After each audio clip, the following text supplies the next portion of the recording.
할렐루야, 주 예수 그리스도 이름으로 간증 시작하도록 하겠습니다.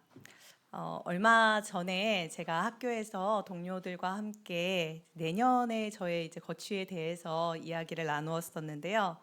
그래서 제가 이제 올해를 정리하면서 동료들에게 이제 올해를 마지막으로 더 이상 이제 함께 근무를 하지 않을 것 같다. 이제 이런 말을 했을 때 저희 동료들이 굉장히 놀라면서 궁금해하고 또 어떤 이유로 그런 선택을 했는지 이런 이야기들을 나눈 적이 있습니다. 그래서 그 이야기를 하면서 내가 나의 신앙을 이렇게 동료들한테 적극적으로 전하지 못했다는 그런 이제 부끄러운 마음도 있었고요.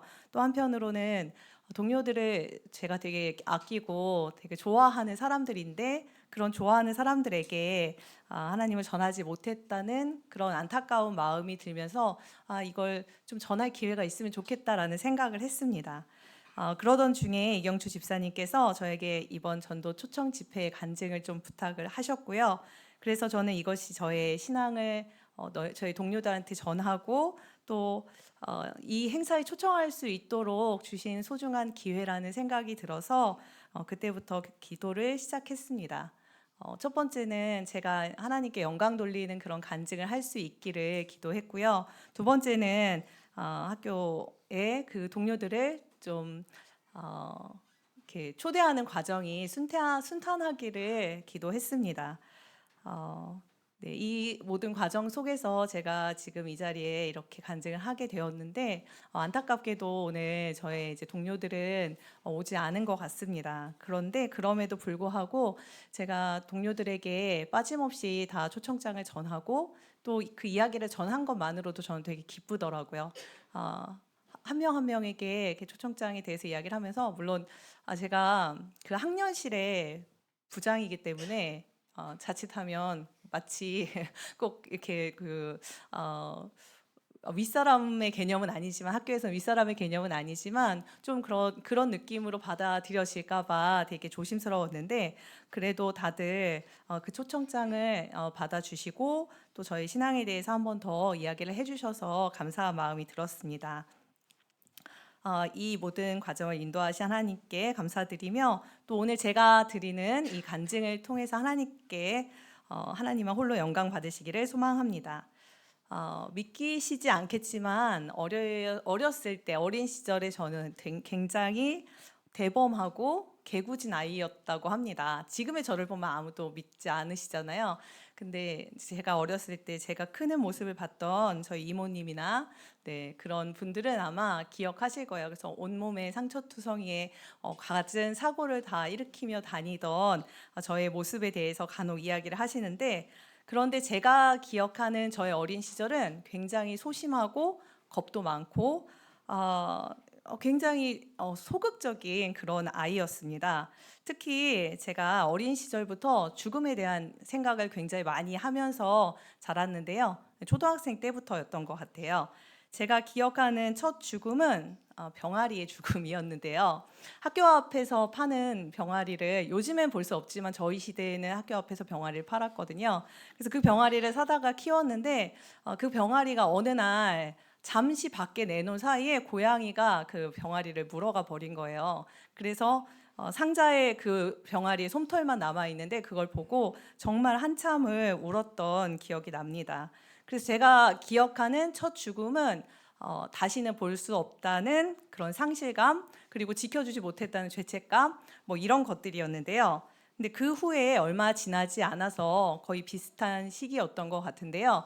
두 번째로 제가 죽음을 경험하게 되었는데 저의 삶을 통째로 뒤흔드는 되게 큰 사건이었습니다. 저희 가족이 외갓댁에 잠시 놀러가 있는 동안에 저희 아버지께서 혼자 주무시다가 연탄가스에 중독되는 사고를 당하셨고요. 그 당시에는 그런 사고가 종종 일어났었는데 병원으로 옮겨졌지만 숨을 거두시고 말았습니다. 그리고 또 얼마 지나지 않아서 할머니도 이렇게 돌아가셨어요. 그 당시에 저는 아직 굉장히 어렸기 때문에 초등학교 3학년이었는데요. 이런 죽음들에 대한 경험이 저의 삶에 굉장히 큰 영향을 미쳤던 것 같습니다. 그래서 저는 굉장히 소심해졌고 또 혼자 있는 것을 매우 두려워하게 됐습니다. 어느 날 갑자기 모두가 사라져 버리는 건 아닐까 하는 그런 두려운 마음에 갑자기 이렇게 겁에 질리기도 했고요. 그래서 밤에 잠드는 걸 정말 별로 안 좋아했던 것 같아요. 자는 게 마치 죽는 것처럼 느껴지기도 하고, 그래서 그런 잠드는 시간을 두렵게 느끼기도 했습니다. 이런 심약한 마음 때문인지 사춘기 시절에는 가위에 눌리기도 하고 또 막 이상한 소리를 듣기도 하고 막 이런 일들을 겪었는데, 이런 일들이 제가 중학교 2학년 때 청주로 이사를 오게 됐는데요. 당시에 교회를 다니시던 할머니의 영향으로 이 참예수교회, 지금은 멀리에 있는 그 대성동 교회, 거기를 다니게 됐습니다. 원래는 1시간이라는 거리를 이제 중학생이 다니기에는 좀 어려운 거리잖아요. 그런데 저는 교회에 나오면서부터 굉장히 제 마음속에 가지고 있던 불안들이 굉장히 낮아졌고, 그리고 그런 두려움들이 사라지고 뭐 가위에 눌린다거나 뭐 이런 일들이 사라졌기 때문에 제 삶이 굉장히 평안해졌어요. 그래서 이런 이제 1시간 걸리는 버스의 그 거리가 그렇게 어렵게 느껴지지 않았던 것 같습니다. 그런데 저 지금 얼굴이 굉장히 빨갛죠? 네. 심장이 막 뛰어서 그런 것 같아요. 네. 그런데 고등학교에 가면서 제가 좀 교회와 조금씩 멀어졌습니다. 대학 입시를 앞두고는 이게 제일 중요한 일이야. 대학 입시가 가장 중요한 일이고 내 인생의 큰 결정적인 사건이야라고 생각하면서 이 일을 위해서 더 많은 노력을 했고 교회와는 점점 멀어졌습니다. 대학에 들어가서는 선택할 일이 더 많았어요. 제 삶에서 제가 선택해야 할 일들이 더 많았고, 그래서 제가 제 마음대로 선택하면서도 마음속에서는 한편으로 좀 찔리는 그런 마음을 가지고 있었는데, 그 찔리는 마음 때문에 오히려 교회가 되게 장애물처럼 느껴지는 거예요. 그러니까 찔리는 마음이 없으면 차라리 그래 그냥 왔다 갔다 할 텐데, 교회 오면 내가 지금 이렇게 사는 게 맞지 않은 것 같아, 이런 마음이 드니까 오히려 더 이상 교회를 못 나가겠어, 이런 마음이 들었던 것 같습니다. 그렇게 더 이상 교회에 나가지 않게 됐고, 저는 대학을 졸업하고 사회생활을 시작하고 또 결혼을 했습니다. 결혼을 하고 첫 딸을 낳았는데, 그때는 제가 이미 교회를 떠난 지 이제 한참 지났고, 사실 제 인생에 대해서 제가 내가 하고 싶은 대로 다 하고 살 수 있고 내 인생에 대해서 내가 책임질 수 있다, 내가 원하는 대로 내가 하고 싶은 대로 이렇게 살 수 있는 게 인생이다, 이렇게 생각을 하면서 되게 행복하게 살았던 것 같아요. 그런데 딸아이가 태어났는데 그 딸을 보면서 갓 태어난 이렇게 작고 연약한 아이를 보니까 그 불안한 마음이 갑자기 막 슬슬 다시 올라오기 시작했어요. 그래서 가만히 잠들어 있는 아이를 보면 갑자기 문득 얘가 살아있는 게 맞나 하는 생각이 들어서 이렇게 톡톡 두드려 보기도 하고요. 휴지 같은 거 작게 잘라갖고 코에 갖다가 숨을 쉬고 있는지 이렇게 대보기도 하고 이랬던 것 같습니다. 그래서 원래 제가 가끔 민정이 참 예민해서 어렸을 때 잠을 안 잤다, 이런 얘기를 종종 했는데, 지금 생각해 보니까 아마도 엄마가 이런 불안을 가지고 있으니까 아이도 잠을 잘 못 잤던 것 같습니다. 그러던 중에 둘째가 태어났고요. 그런데 태어난 지 1달도 되지 않아서 병원에 입원하게 됐습니다. 우리 성도님들이 다 아시다시피 병원에 입원할 정도로 되게 위중한 상태가 됐는데, 이런 일을 겪으면서 그렇지 않아도 약간씩 불안을 가지고 있던 저의 마음이 아주 크게 무너져 버렸습니다. 제 안에 자리 잡고 있던 죽음에 대한 공포가 마치 물밀듯이 홍수처럼 막 터져 나오는 것 같았어요. 만약 당시에는 이게 뭔지도 모르겠고 어떻게 해야 될지도 모르겠는 그런 상황 속에서 정말 만약 이 아이가 죽으면 제가 그동안 겪었던 모든 슬픔과 모든 고통보다 큰 고통을 느끼게 될 것 같아, 이런 이제 두려움이 들면서 그때서야 제가 하나님 앞에 엎드려서 무릎을 꿇고 기도하게 됐습니다.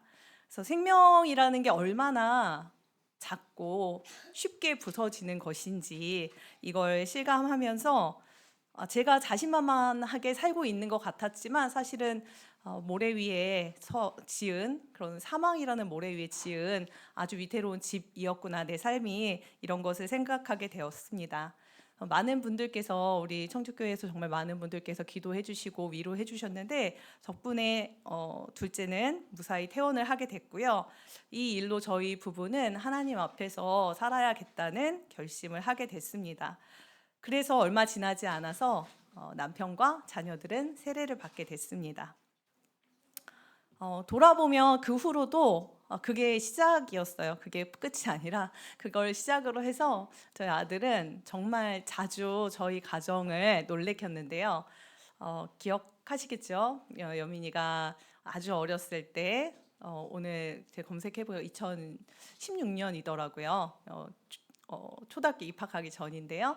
그때 갑자기 어느 날 이제 아파하면서 온몸에 멍이 생겨나고 여기저기 혹이 불어나면서 걷지도 못하고 심지어는 교회 올 때도 아이가 걷지 못해서 저희가 안고 다녔거든요. 집에서는 뛰어다니면 밤이 되면 이제 혹이 더 크게 불어나고 너무 고통스러워해서 당시에는 이제 가만히 있게. 근데 7살짜리 아이가 가만히 있기가 얼마나 힘들었겠어요. 가만히 움직이지 마. 너 이따가 아플 거야. 막 이런 얘기들을 한 적도 있고요. 그런데 그때도 저희가 참 눈물로 많이 기도하고 성도님들께서 기도해 주신 덕에 그 일들도 또 지나갔는데 그 후로도 뭐 팔이 빠지기도 하고요. 고관절에 문제가 생겨갖고 한국병원에 입원해서 추를 달고 있었던 적도 있어요. 다리에 추를 달아서 이렇게 견인 치료를 하는 적도 있었고요. 그래서 성도님들께서 여민이는 모든 거쳐야 할 희귀한 그런 모든 사건들을 다 거치고 지나가는구나 이런 말씀을 해주시기도 했었는데 하나님께서 이렇게 자녀를 통해서 저희 부부를 기도하게 하시고 또 하나님의 능력 안에서 하나님께 의지하는 삶을 배우게 하셨던 것 같습니다. 그러던 중에 올 봄에 제가 퇴근을 하려고 하는데 전화기를 딱 봤는데 퇴근 시간이 돼서 전화기를 딱 봤는데 부재중 전화가 굉장히 많이 찍혀 있는 거예요. 전화를 해보니까 여민이한테도 전화가 와 있고 선미자매한테도 와 있고 여러 사람에게. 그래서 전화를 해보니까 여민이가 받는 게 아니라 어떤 낯선 남자가 전화를 받아서 지금 여민이가 자전거를 타다가 사고가 나서 지금 응급실로 가고 있습니다. 이런 전화를 받았습니다. 그 순간 제가 정말 가슴이 쿵쾅거리고 손이 떨리기 시작했어요. 몇몇 분들이 당시 제가 통화할 때 굉장히 침착한 목소리로 통화했다고 하는데 사실 당시에 제 마음은 굉장히 요동치고 있었습니다. 주님께 감사드립니다. 저희 아들 여민이는 아시다시피 지금 건강하게 이 자리에 앉아 있습니다. 비록 손가락이 부러졌고 이도 부러졌고 네, 입술이 부러지고 아직도 상처가 이제 얼굴을 보면 남아 있지만 그럼에도 불구하고 건강하게 이렇게 이 자리에 함께 있고 또 그 사건을 통해서 제가 하나님께서 우리 삶에 어떤 일을 행하시는가에 대해서 생각해 보게 되었습니다. 저희 아들은 어쩌면 태어난 지 한 달 만에 병원에 입원했던 그 순간에 아니면 유치원 시절에 아니면 초등학교 때 또 아니면 올 봄 그 4월의 그 어느 날 저의 곁을 떠나서 영영이 볼 수 없는 곳으로 갔을 수도 있다 이런 생각을 합니다. 제가 어린 시절에 경험했던 죽음들처럼 사랑하는 사람들을 더 이상 볼 수도 없고 만질 수도 없는 그런 때가 우리에게 올 것에 대해서 종종 생각해 보면 이 일은 오늘 당장 또는 내일이나 언제든지 우리에게 일어날 수 있는 일들입니다. 여민이만 그런 게 아니라요. 이 자리에 있는 저도 그렇고 모든 사람에게 이런 일들이 일어나고요. 어느 날 갑자기 우리 인생에 그런 일이 찾아옵니다. 작년에 어린이날이 휴일이었거든요. 작년 일요일이었는데요. 그때 저희 가족은 시어머님을 모시고 천안에서 저녁 식사를 아주 이르게 하고 시댁에 둘러앉아서 과일을 깎아 먹고 있었는데요. 그때 남편의 전화기가 울리고 갑자기 휴대폰 그 소리가 굉장히 스피커 소리가 굉장히 크게 들렸는데 뭐라고 얘기하냐면 신안황님 자녀분이신가요? 신안황님을 지금 병원으로 이송 중입니다. 지금 의정부 성모병원으로 바로 와주실 수 있을까요? 이런 전화를 받았어요. 그러니까 따로 살고 계시던 아버님께서 운전 중에 교통사고를 당하셨다, 그런 연락이었습니다. 그래서 바로 와달라. 그래서 저희 가족은 바로 의정부로 출발을 했습니다. 가는 동안 저희가 모두 굉장히 기도를 많이 했는데요. 우선은 가는 길 자체가 제가 운전을 했는데 비도 되게 많이 오는 밤이었고요. 제가 서울만 가면 그렇게 길을 많이 헤매거든요. 그래서 헤매지 않고, 거기가 의정부가 서울을 거쳐서 가더라고요. 그래서 잘 도착할 수 있기를 기도하며 갔는데, 감사하게도 그런 비 내리는 복잡한 서울길을 잘 달려서 병원에 도착했습니다. 하지만 저희가 도착했을 때 아버님께서는 이미 돌아가신 후였습니다. 이런 가까운 사람의 죽음은 우리를 낙심하게 합니다. 큰 상실감을 느끼기도 하고요. 큰 슬픔을 느끼게 하기도 합니다. 그런데 그럼에도 불구하고 저희가 장례식 중에 이런 고통스러운 일 중에도 하나님께서 계획하신 것이 있고 하나님의 사랑의 섭리가 우리 안에 작용한다라는 것을 깨닫게 되었습니다. 우리 성도님들께서도 아시다시피 저희 아버님께서 코로나 기간에 처음 청주교회로 오셨거든요. 당시에 저희 남편은 아버님하고 사이가 별로 좋지 않았습니다. 어린 시절에 경제적으로 되게 어려웠었고요. 또 부부 사이도 화목하지 않은 그런 가정에서 자랐기 때문에 아버지하고 관계가 안 좋았어요. 왜냐하면 이런 일들, 그러니까 경제적인 부분 그리고 화목하지 않은 가정의 책임이 아버지에게 있다, 이런 생각으로 아버지에 대한 원망을 가지고 있었습니다. 그런데 자기가 본인이 자라서 아버지가 되고 나니까 아버지에 대한 마음이 조금 달라지게 된 거예요. 굉장히 마음이 찔리는 마음이 있었는데, 왜냐하면 하나님께서 명령하시기를 부모를 공경하라고 했는데 이것을 내가 지키지 못하고 있다, 이런 마음의 찔림이 있었고요. 또 본인의 근원이 되시는 부모님께 내가 이렇게 복음을 전하지 못하면서 누구한테 전도를 할 수 있을까? 더군다나 신학을 지원하고 나서는 그것이 더 크게 마음의 찔림으로 작용을 해서 그 해에 그런 마음을 갖고 전도 초청 집회, 코로나 때 저희가 전도 행사를 6월에 했었는데요. 그때 아버님께 전화해서 교회 한번 와보세요. 사실 저희 남편이 하는 말이 아주, 그러니까 정성스럽고 아주 설득의 목소리로 그렇게 말한 것이 아니라 마치 요나가 그 성을 아주 대충 돈 것 같은 그런 느낌으로 그렇게 말씀을 전했는데, 아버님께서 너무 흔쾌히 기뻐하시며 오히려 가보겠다. 근데 당시 아버님 댁이 양주였거든요. 양주는 의정부보다 더 높이에 있는 굉장히 먼 지역입니다. 근데 그 지역을 운전해서 80이 넘으신 분이 운전해서 여기까지 찾아오셨어요. 그렇게 전도 초청 집회에 참석하게 되셨고요. 그 후에 돌아가셔서도 그 당시에 오셔서 우리 교회에서 아이들까지 성령으로 기도하는 걸 보면서 저희 아버님이 성령에 대해서 이미 알고 계시더라고요. 그러면서 성령에 대해서 알고 있는데 이렇게 아이들까지 성령으로 기도하는 교회가 너무나 놀랍다 하시면서 종종 교회에 대한 관심을 표현하셨고, 그래서 당시 아버님 댁에서 가장 가까운 의정부 교회에 연락을 해서 그 의정부 교회로 출석을 하시게 됐습니다. 사랑으로 우리 의정부 성도님들께서 섬겨주신 덕에 저희 아버님께서 2022년 9월에 세례를 받으셨습니다. 2020년 6월에 처음 청주교회 방문하시고 한 2년 만에 이렇게 세례를 받으셨고요. 그리고 2024년 5월에 소천하셨습니다. 80년이 넘는 긴 인생에서 사실 하나님의 사랑을 알고 그 안에서 보낸 세월이 단 4년이었어요. 그래서 그 시간이 굉장히 짧게 느껴지기도 하지만, 그런데 한편으로는 너무나도 놀랍게도 그 짧은 시간 동안 저희 가족 안에서 참 많은 변화가 일어났습니다. 어느 누구도 풀 생각을 하지 못하던 매듭들을 하나님께서 다 풀어주셨어요. 아버지에 대한 원망의 마음, 그리고 자녀를 향한 사랑하지만 그 자녀에게 다가가지 못했던 그런 아버지와 자녀의 관계를 회복시켜 주셨고, 또 부자지간을 넘어서 형제로서 사랑할 수 있도록 해주셨습니다. 성도로 돌아가신 저희 아버님의 장례에 굉장히 많은 분들께서 찾아와서 이렇게 위로와 사랑을 전해주셨고요. 이 일이 저희 시누이들에게는 굉장히 놀라운 일이 됐습니다. 그래서 그 당시에 이게 교회 성도님들이 이렇게 와서 이렇게 위로해 주시고 이 광경 자체가 너무나 감동적이었다. 저희 예배 시간에는 한 번도 참석하지 않으셨지만 그 분위기 자체에 대해서 그런 말씀을 많이 했는데요.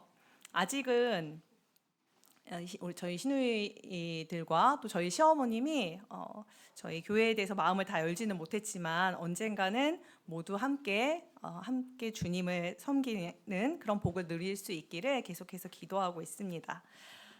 생각해 보면 저희 인생이 정말 길지 않습니다. 누군가에겐 더 짧겠죠. 지금도 저는 종종 길지 않은 인생의 끝에 섰을 때 제가 어떤 모습일까를 상상합니다. 저는 저의 생명이 끝나는 날 또는 이 세상이 끝나는 그날에 우리 모두가 기쁨 속에서 함께 다시 만날 것을 믿습니다.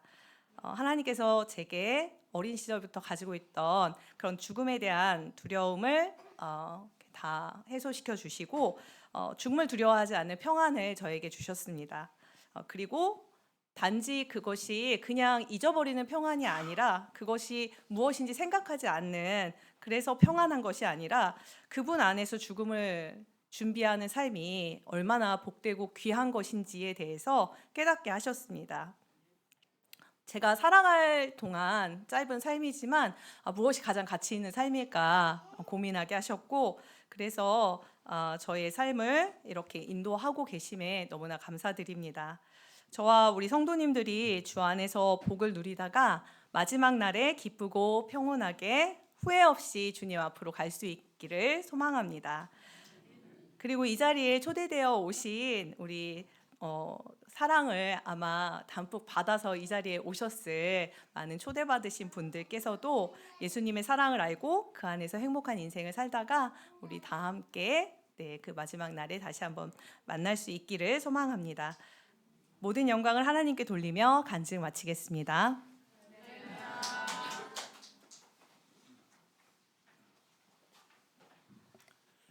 예, 우리 김정미 자매님의 귀한 간증 잘 들었습니다. 이번 순서는 말씀을 듣는 시간입니다. 우리 참예수교 청주교회 담임 목자님이신 김세현 목자님 나오셔서 말씀 전해주시겠습니다.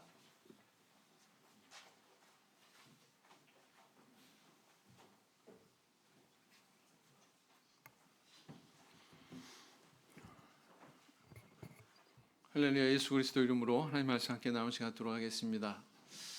우리 김정미 자매님의 간증에 감사드립니다.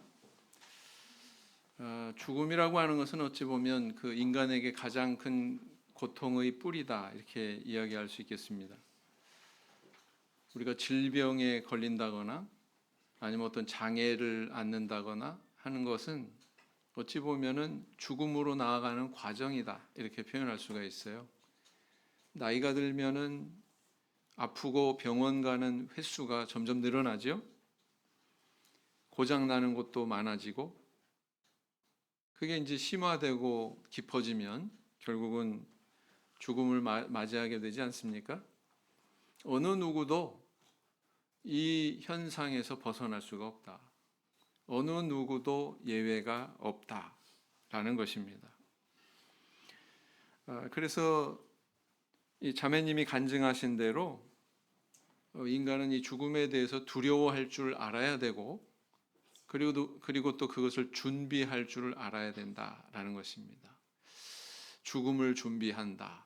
참 우리 살아가면서 준비할 게 참 많은데 죽음도 준비해야 되나 뭐 이런 생각 드시죠? 그런데 성경은 우리에게 죽음을 준비하라고 그렇게 명령하고 계십니다. 죽음을 준비한다는 것은 무엇을 의미할까요? 보약을 먹고 열심히 운동을 하고 그래서 가능하면 길게 오래 건강관리하면서 그렇게 살아라 그런 의미일까요? 그건 아니죠. 뭐 수의와 영정사진과 뭐 이런 것을 준비하라는 뜻일까요? 그건 아니죠. 죽음을 준비하라는 의미는 죽음 이후에 세계가 있다는 것을 받아들이고 그것을 위해서 준비해라 라는 뜻입니다. 이렇게 모두가 죽어야만 되는 그런 인간의 마음 속에 모든 사람들의 마음 속에 있는 것이 있어요. 그것이 바로 뭐냐면은 영원을 추구하고 사모하는 마음입니다. 참 모순되죠? 인간의 현실은 영원하지 못해요. 그런데 그것을 추구하는 마음이 있다라는 것입니다. 전도서 3장 11절 말씀을 보시겠습니다. 전도서 3장 11절 말씀을 보시겠습니다.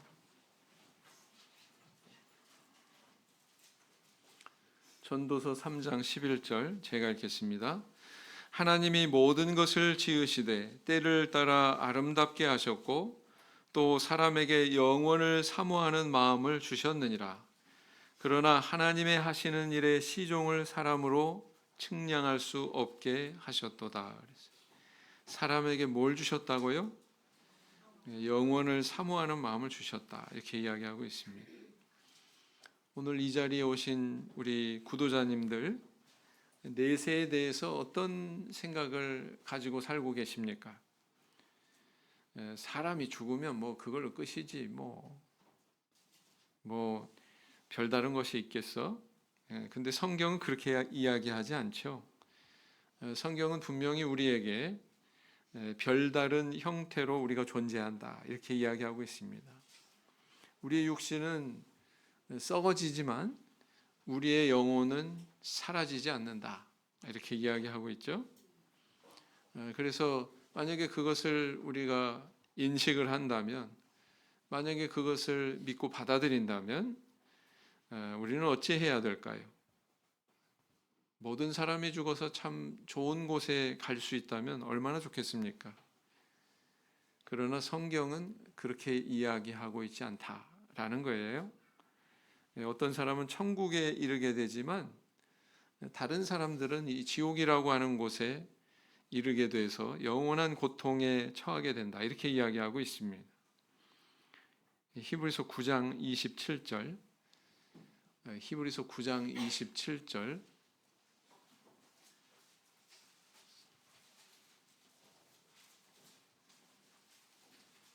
한 번 죽는 것은 사람에게 정하신 것이요 그 후에는 심판이 있으리니. 우리가 하나님을 믿는다는 것은 내세가 있다라는 것도 믿는 것입니다. 천국의 존재도 믿어야 되고 그리고 지옥의 존재도 믿어야 됩니다. 이것은 동전의 양면과 같죠? 그래서 이 어떤 분은 그 내세 자체를 그냥 부정하는 분들이 있어요. 죽으면 끝이지 뭐 이렇게 생각하는 사람들이죠. 그러나 성경은 전혀 그렇지 않다. 일관되게 죽음 뒤에는 내세가 있고 그 내세는 이렇게 둘로 나뉘어지게 된다. 그리고 우리가 죽게 되면 그 둘 중에 하나의 세계에 우리가 속하게 된다. 그리고 그 속한 상황이 영원토록 지속이 된다. 이렇게 이야기하고 있다는 것입니다. 성경은 여기에 대해서 한치도 다른 목소리를 낸 적이 없어요. 모든 성경의 저자들이 일관되게 이것을 이야기하고 있습니다. 그렇다면 우리가 이것을 대단히 심각하게 진지하게 한번 생각해 봐야 되는 것 아니겠습니까? 이 지옥이라고 하는 것은 사실은 인간을 하나님께서 벌 주시기 위해서 이렇게 만들어진 것이 아니죠. 지옥이 왜 존재해요? 사실은 마귀 때문에 하나님께서 이것이 있게 하셨습니다. 마귀를 벌 주기 위해서 만든 것이지 결코 인간을 벌 주기 위해서 만든 것이 아니다라는 거예요. 다만 인간이 하나님을 따르지 않고 마귀의 길을 따르게 되면 자연스럽게 어떻게 되겠습니까? 마귀와 함께 지옥에 가게 된다는 거죠. 이 선택에 대해서는 그래서 결코 우리 하나님께 책임을 물을 수가 없다라는 거예요. 가룟 유다가 예수님을 배반하고 등 돌리고 그런 길을 간 것에 대해서 예수님 앞에 책임을 물을 수 없는 것처럼 이 선택에 대해서는 이 하나님 앞에 그 책임을 물을 수 없다는 거예요. 선택한 그 사람에게 책임이 있는 것입니다. 그래서 그런 길을 가지 않도록 하기 위해서 하나님께서는 끊임없이 당신의 선지자들을 통해서, 사도들을 통해서, 일꾼들을 통해서 우리에게 말씀을 주어 오셨죠. 그것이 우리 성경에 기록되고 있지 않습니까? 그리고 오늘날에는 어떻습니까? 이 강대상에 있는 이 종의 입술을 통해서, 또 나와 접촉하는 다른 믿는 사람을 통해서 끊임없이 우리에게 그 음성을 들려주고 계신 것입니다. 그래서 사람은 마땅히 죽음을 준비해야 되고, 그 죽음을 준비한다는 것은 바로 이 하나님을 따르는 길이 어떤 길이냐, 여기에 대해서 올바르게 분별하고 그 길을 쫓아가는 것입니다. 그것이 바로 죽음을 준비하는 거예요. 이렇게 죽음을 준비한 자에게는 두려움이 없습니다. 마음의 평안을 가질 수가 있습니다. 우리가 그것을 위해서 이렇게 신앙생활하고 하나님을 믿고 있는 것 아니겠습니까?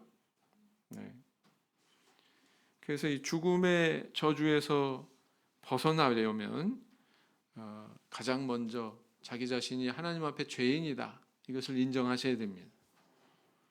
그리고 예수 그리스도께서 그 죽음의 문제를 해결하시기 위해서 내 대신 생명의 값을 치르셨다, 이것을 또 받아들이는 거고요. 만약에 그걸 받아들인다면 마땅히 물세례를 받아야 되겠죠. 물세례를 받고 하나님의 자녀라고 하는 신분을 받게 되는 것입니다. 마가복음 16장 16절 말씀을 보시겠습니다. 마가복음 16장 16절 말씀. 믿고 세례를 받는 사람은 구원을 얻을 것이요 믿지 않는 사람은 정죄를 받으리라.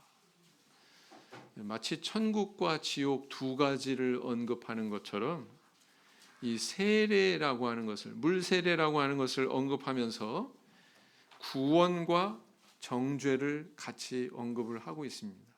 이것이 나누어지는 분기점이 뭐예요? 바로 하나님의 은혜를 받아들이느냐 거부하느냐, 물세례를 받고 하나님의 자녀의 신분에 속하느냐 그렇지 않느냐, 여기에 대해서 지금 이야기하고 있는 거거든요. 이렇게 자녀의 신분을 얻는 길을 선택해라, 이렇게 이야기하고 있는 것입니다. 이렇게 하나님의 자녀의 신분을 얻게 되면 우리 눈에는 보이지 않지만 하늘에서는 어떤 일이 일어나요? 하늘의 생명책에 그 이름이 기록된다고 그렇게 이야기하고 있습니다. 마치 그 새로 아이가 태어나면 그 아이의 이름과 생년월일을 요즘엔 동사무소라고 안 그러죠. 주민센터 가서 등록을 하지 않습니까? 그거랑 똑같다는 거예요. 이 사람은 바로 천국의 시민이다, 하나님의 자녀다, 이 의미를 담아서 하늘의 생명책에 그 이름을 기록하게 된다라는 것입니다. 근데 이게 굉장히 중요한 거죠. 왜냐하면은 그 생명책에 이름이 없다면 그는 불못에 던지운다, 이렇게 이야기하고 있기 때문입니다. 계시록 21장 27절 보시겠습니다. 계시록 21장 27절.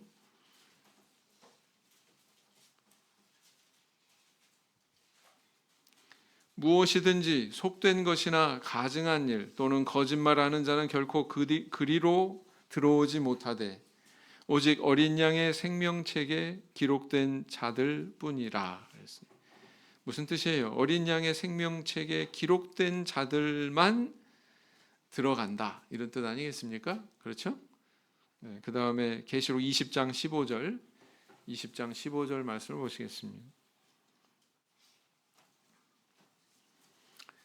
누구든지 생명책에 기록되지 못한 자는 불못에 던지우더라, 이렇게 기록하고 있죠. 여러분 세상 사람들은요, 미국 시민권, 뭐 스웨덴 같은 사회복지가 잘 돼 있는 그런 나라 시민권 따려고 아주 그냥 사력을 다합니다. 온갖 노력을 다해요. 예. 왜냐하면 그것이 있으면 육신의 혜택이 많기 때문에 그렇습니다. 미국에 며칠 전에 갔다가 귀국하지 않았습니까? 근데 가니까요, 우리 거제교회 출신의 한 자매가 거기에서 굉장히 애를 쓰고 있어요. 그 LA에서 패션 디자이너로 회사에 들어가 가지고 그 옷을 디자인하는 그런 일을 하고 있습니다.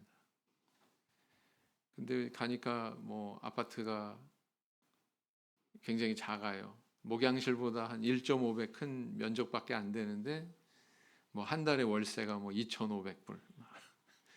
어마어마한 돈이죠. 네, 그러면서 또 그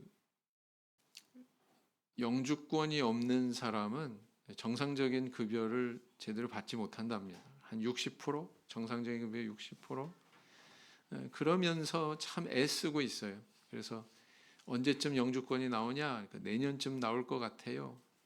영주권이 나오기 전까지는 국내에 들어오면 안 되고요. 거기 붙어 있어야 됩니다. 참 애쓴다. 영주권 따면은 끝인가요? 아니죠. 영주권 따면은 뭐가 있어요? 시민권이 있어요. 시민권. 미국 시민권을 따려면 또 거기서 한 5년 정도 기간은 더 걸립니다. 그리고 나중에 테스트를 합니다. 영어 회화가 능통한가? 의사소통이 자유로운가? 그리고 미국 역사에 대해서 잘 익히고 있나? 이게 면접관한테 테스트를 받아야 됩니다. 참 어렵죠? 네, 왜 그렇게 그 사력을 다해서 이 시민권을 얻으려고 그래요? 네, 그만큼 혜택이 많으니까, 누릴 수 있는 게 있으니까. 그런데 우리 천국의 시민권은 천국의 생명책에 그 이름이 농명되는 이것은 이 땅의 어떤 나라의 시민권과는 비교할 수가 없습니다. 비교할 수가 없어요. 이 시민권을 가진 자는 죽음의 저주에서 벗어나게 됩니다. 세상에 이런 시민권이 어디 있어요? 천국에서 영원히 거주할 수 있는 그런 시민권입니다. 이것을 주시겠다고 우리 하나님께서 일관되게 우리에게 약속하고 계시죠.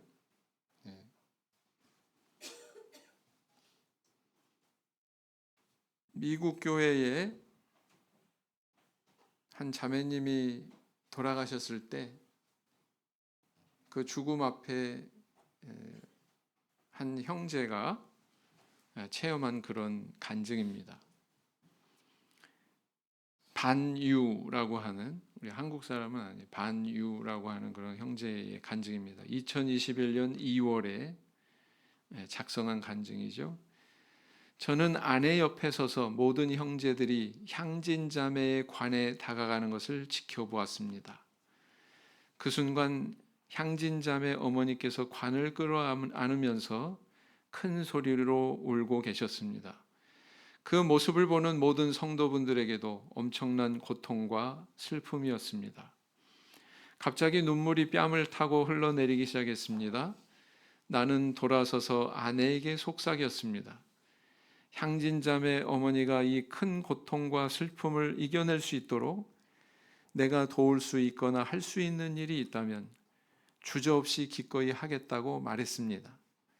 그리고 저는 눈을 감고 하나님께 기도하며 향진자매 어머니에게 하나님의 자비를 구했습니다. 눈을 떴을 때 아직도 눈물이 뺨을 타고 흘러내리고 있었습니다. 갑자기 나는 향진자매를 보았습니다. 아주 밝은 흰옷 입은 그녀가 어머니 앞을 지나갔습니다. 목부터 머리까지 영광이 가득했고 환하게 웃고 있었습니다.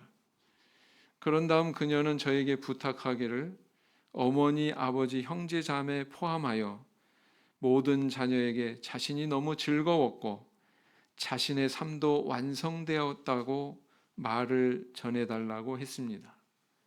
향진자매는 나에게 부탁을 한 후에 그곳에 있는 모든 형제들에게 향하고 그들에게도 같은 부탁을 했습니다. 그녀가 말을 마치자 그녀의 온몸이 공중으로 떠오르기 시작했습니다. 하나님 감사합니다. 이 형제가 체험한 간증이에요.